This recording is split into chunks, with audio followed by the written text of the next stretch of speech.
Assalamualaikum warahmatullahi wabarakatuh. Kembali lagi di channelnya Mang Ei.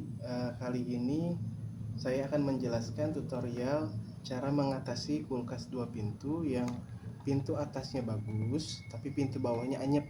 Nggak dingin lah gitu, malah jadi kadang malah anget. Biasanya itu dikarenakan numpuknya bunga es di evaporator. Memang tidak terlihat oleh konsumen karena evaporator kulkas dua pintu itu adanya di dalam. Nah, kebanyakan konsumen yang bilang mungkin kurang freon atau kompresornya nggak maksimal. Bukan, kalau pintu atasnya masih bisa bekuin dan pintu bawahnya anyep, biasanya yang rusak itu hanya bimetal atau fuse dingin. Ini sering sekali terjadi untuk kasus kulkas dua pintu, dan banyak teknisi yang istilahnya menghargai biaya servisnya itu mahal, padahal biayanya itu murah sekali kalau teman-teman bisa menggantinya sendiri. Karena bimetal atau fuse dingin ini harganya di saya itu di Bogor ya, kisaran 15 sampai 20 ribu untuk bimetal yang dua kabel ini gitu. Nah, teman-teman harus tahu cara pengecekan bimetal yang rusak atau tidak itu seperti apa. Oleh karena itu, di video ini saya akan menjelaskan tutorial cara pengecekan bimetal yang bagus, bimetal yang masih normal. Nah, ciri-ciri yang pertama ya, ini bimetal, tolong perhatikan di dalamnya ini ada hawa, ada gumpalan angin ya di sini. Dia tidak kempes. Pertama itu dulu. Dia di sini ada begini, ada angin, lalu tidak ada air. Di dalam sini tidak ada air, entahkah di sini atau di sini dia kering, tidak basah. Karena kalau dia basah, bimetal ini rusak, tidak bisa dipergunakan. Pertama itu secara fisik. Nah, lalu secara nilai kita juga harus bisa mengeceknya. Contohnya di sini saya akan mencontohkan dengan sebuah tang ampere atau multitester digital ya, gitu teman-teman. Di sini bisa dites di mode ohm, di mode buzzer ya.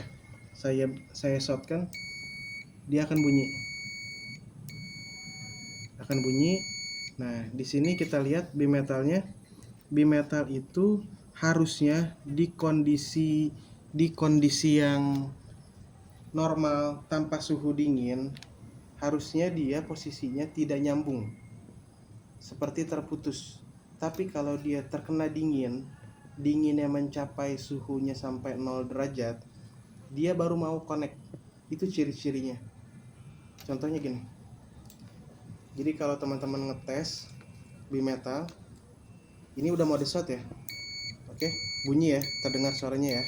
Ini yang satu probe-nya saya tempel, yang satu sini, yang satu di sini. Oke, karena kan dua kabel. Nah, dia nggak bunyi. Nah, ini artinya bimetal ini dalam kondisi bagus. Tapi kalau seandainya dia bimetalnya rusak, ini short. Jadi kalau dites ini langsung bunyi. Padahal kondisi dia nggak kena dingin. Nah, terkecuali kalau si bimetal ini dimasukin dulu ke freezer atau posisinya dalam kondisi dingin. Nah, baru posisinya di shotkan begini, dia bakal bunyi seperti ini. Nah, kalau ini posisi dingin. Kalau posisi tidak dingin, sekali lagi saya ingatkan, tidak boleh bunyi. Seperti itu. Oke. Menurut saya cukup jelas untuk pengecekan di bimetal atau fuse dingin kulkas dua pintu ini, cukup mudah supaya teman-teman tidak salah mengganti spare part atau kebingungan solusinya bagaimana mengatasi kulkas dua pintu yang pintu bawahnya tidak dingin begitu. Cukup sekian video dari Mang Ei. Sampai ketemu lagi di video-video saya selanjutnya. Semoga video saya ini bermanfaat. Jangan lupa like, komen, dan subscribe. Terima kasih teman-teman. Assalamualaikum warahmatullahi wabarakatuh.